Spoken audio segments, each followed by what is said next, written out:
The question is the amendment be disagreed to, and I call the member for Melbourne. Thank you, Deputy Speaker. Well, what a Liberal-Labor trickle-down love-in this whole debate has been. Been treated to a whole evening of evidence-free neoliberal liturgy. Trust us, pass this free trade agreement, manna will fall from the heaven. We can't tell you how much, even though we've got Treasury Department and modelling coming out the wazoo. We can't actually point to a single dollar that it'll benefit for you, but trust us, this is wonderful, sign it away, there's all upsides and no downsides. Liberal and Labor have even been competing for ownership of trickle-down economics. We even had one Labor MP get up and say, not only was this our idea, but we're the Labor Party and you should support us because we're for free trade, not fair trade. We had the Labor Party getting up in here and saying we are not for fair trade. That's why you should support this agreement. Well, what absolute rot. What absolute rot. This agreement, it's no wonder it is being pushed through with only a few speakers, because even the most moderate of pushers on this House of Cards tumbles it down. Because this is not a free trade agreement. What this is another one of those things that countries sign up to trade away sovereignty and give corporations greater rights to influence public services and how governments act. We actually already have free trade agreements with most of the countries that are covered by this deal, by this legislation. Right? That is why there is actually no benefit that can be pointed to from signing this, because the countries that are part of this are already, by and large, covered by free trade agreements. What this does is give corporations in those countries additional rights to come in and interfere with what the Australian government might want to do for the Australian people. And it's critical to understand how this works. At the moment in this country, governments, because people demand it, do things like invest in the public sector, invest in childcare, invest in aged care. What we also do is then put in place protections around those services, because people here expect those protections. What this legislation does is say, well, apart from a few things that the government has bothered to exempt, basically you're not allowed to increase protections in other fields anymore. Corporations from overseas could come and attack you and sue you for taking steps to lift the welfare of your population. That's what this legislation does. And you know this because the government has carved out exceptions for some areas, but there are others that it hasn't. And one of those is aged care. Now, after the Royal Commission, we have seen with crystal clarity what happens when we don't regulate the aged care sector enough and when we hand over the care of our older people to billionaires who are more interested in driving Maseratis and paying executive bonuses than looking after people. We have seen that privatisation of aged care has been a mistake, and that looking after our older people should be done for care and the public good, not for profit. Because if they try and do it for profit, then they squeeze money by denying people care. And we have seen what happens when people go into some of those aged care institutions, and it was so bad that we had a Royal Commission into it.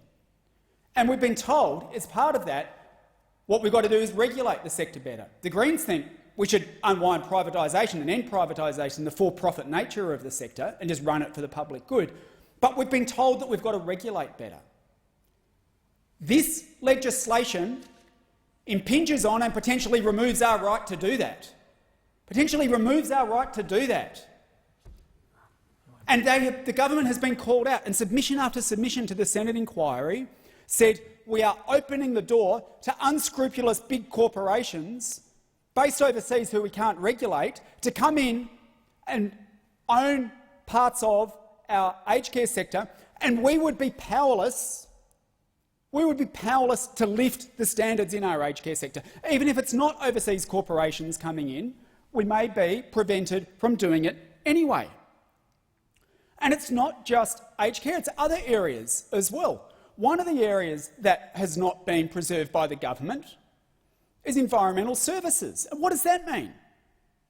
Well, we don't know, but it could mean that if we have a change of government, kick this mob out, put the Greens in balance of power, push the next government to start taxing the billionaires and investing in renewables, it could mean that if future governments start to put in place regulations to reduce emissions, or to say we want to grow the publicly owned renewable sector, that overseas corporations could come in and say, oh no, you're not allowed to do that.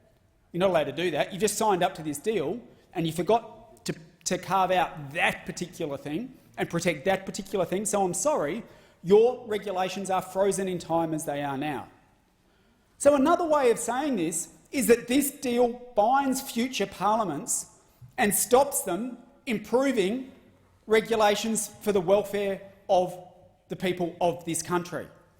And this has happened time after time after time. Because what these agreements do is give corporations, big corporations, greater rights to sue governments. And they also carve out and weaken big holes in our labour laws in this country.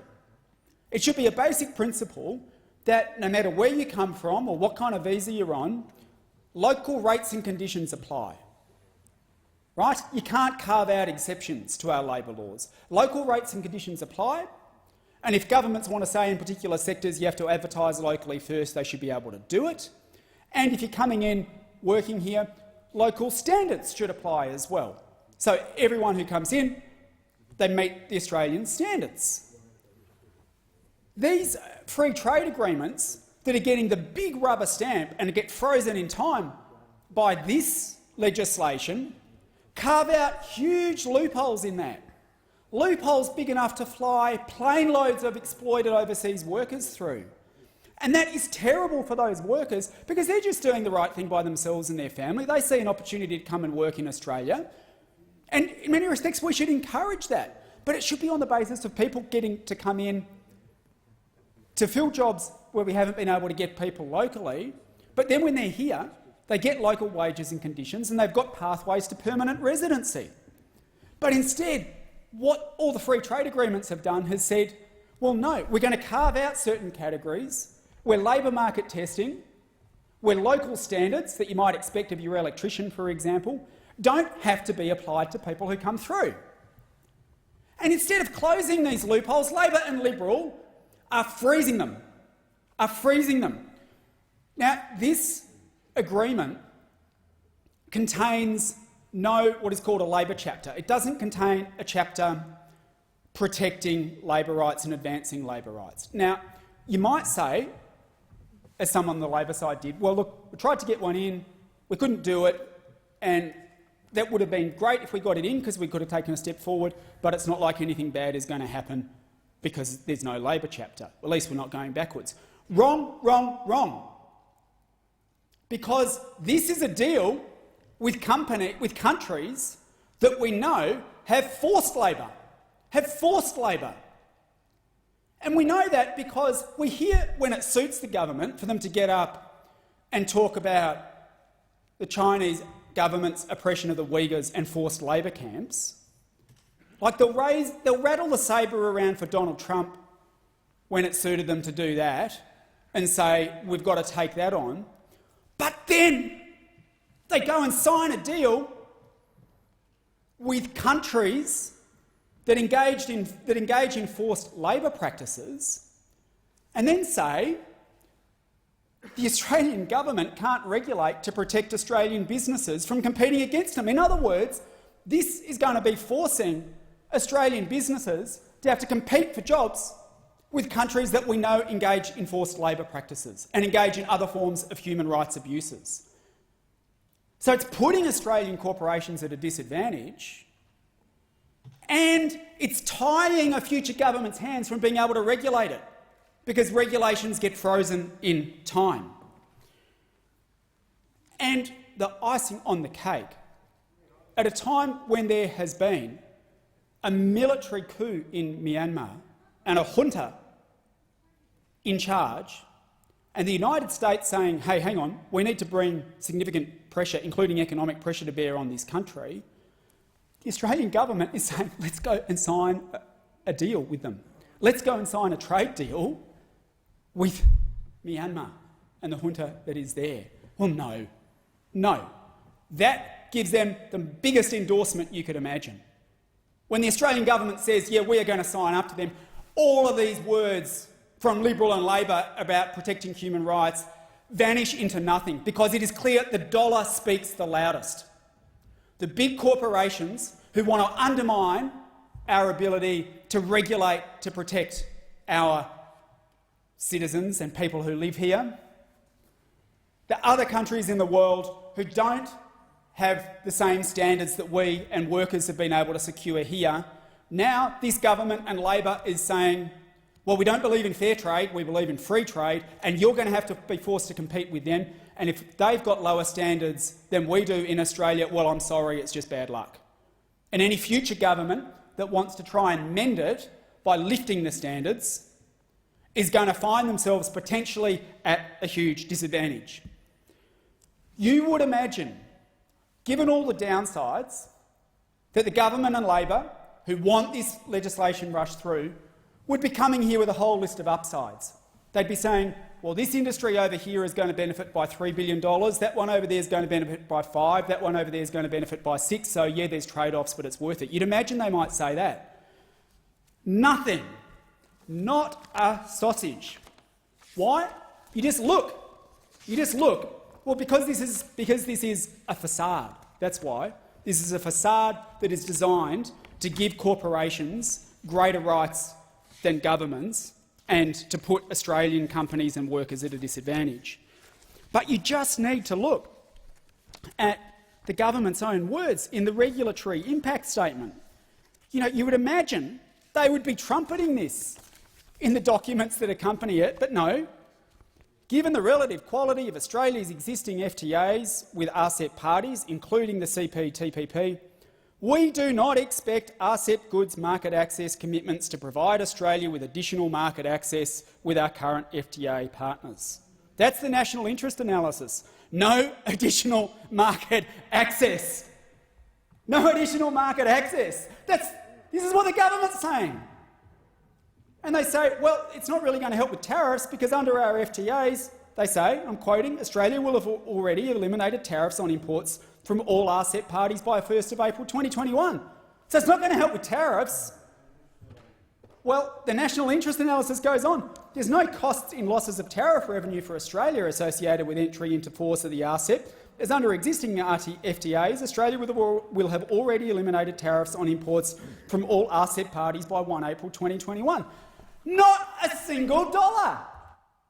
Not a single dollar of benefit to Australia under the government's own national interest analysis. And it's not surprising. It's not just been the Greens and working groups and international groups who've called out this sham. It's not often you get the Greens and the Productivity Commission on the same page. But what the Productivity Commission has said is that we keep signing up, Liberal and Labor, to these so-called free trade agreements with spurious promises of policy, of benefit to the country, but it's never quantified. Never quantified. And even the Productivity Commission has said, before signing up to these things, let's have an analysis of whether it's actually even going to benefit people at all. And when the government and Labor march in here, and the best they can say is to read from the national interest analysis from the Department of Foreign Affairs and Trade and say there will be no additional market access, not one single dollar. But there's plenty of downsides.